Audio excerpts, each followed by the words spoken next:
வணக்கம். ஆகாஷ்வாணி புதுச்சேரி செய்திச் சுருக்கம் வாசிப்பவர் இசை அமுதா. வியட்நாம் சென்றுள்ள பாதுகாப்பு அமைச்சர் திரு ராஜ்நாத் சிங் வியட்நாம் அதிபர் திரு தோ லாமை இன்று சந்தித்தார். இரு நாடுகளுக்கும் இடையிலான பாதுகாப்பு ஒத்துழைப்பை மேலும் வலுப்படுத்துவதற்கான உறுதிப்பாட்டை வலியுறுத்தினார். பின்னர் வியட்நாம் பாதுகாப்பு அமைச்சர் திரு பான் வான் கியாங்குடன் இணைந்து வியட்நாமின் விமானப்படை அதிகாரிகள் கல்லூரியில் நிறுவப்பட்ட மொழி ஆய்வகத்தை திறந்து வைத்தார். முன்னதாக வியட்நாமின் தேசத் தந்தையான அதிபர் திரு ஹோ சி மின் 136வது பிறந்த நாளை முன்னிட்டு அவரது நினைவிடத்தில் அமைச்சர் திரு ராஜ்நாத் சிங் அஞ்சலி செலுத்தினார்.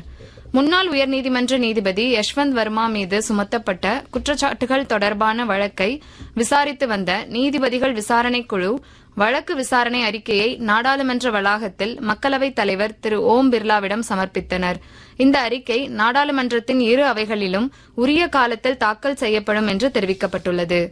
நாட்டில் எபோலா வைரஸ் பாதிப்பு ஏதுமில்லை என்று மத்திய அரசு தெரிவித்துள்ளது.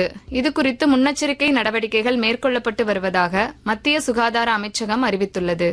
G20 உச்சி மாநாட்டை அமெரிக்கா இந்த ஆண்டின் இறுதியில் நடத்தவுள்ளது. இதற்கான ஏற்பாடுகளை வாஷிங்டன் தீவிரப்படுத்தி வரும் நிலையில் முன்னணி பொருளாதார நாடுகளின் வெளியுறவு அமைச்சர்களை ஒருங்கிணைக்கும் G20 வெளியுறவு அமைச்சர்கள் மாநாட்டை அக்டோபர் மாதம் நடத்தவுள்ளது. அமெரிக்கா, இந்தியா, சீனா, ரஷ்யா, ஜெர்மனி மற்றும் ஆஸ்திரேலியா போன்ற முக்கிய உறுப்பு நாடுகள் இந்த G20 அமைப்பில் உள்ளன. புதுச்சேரியில் சென்டாக் அரசு கோட்டாவின் கீழ் BSc நர்சிங் படிப்பில் சேர விரும்பும் மாணவர்கள் இதற்கான குழு நிறைவு தேர்வில் பங்கேற்க வரும் ஜூன் 1ஆம் தேதி வரை சென்டாக் இணையதளம் மூலம் விண்ணப்பிக்கலாம் என அறிவிக்கப்பட்டுள்ளது.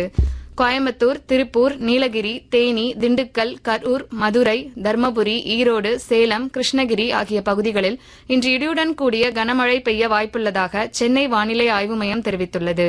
இத்துடன் இந்த செய்திச் சுருக்கம் நிறைவு பெறுகிறது.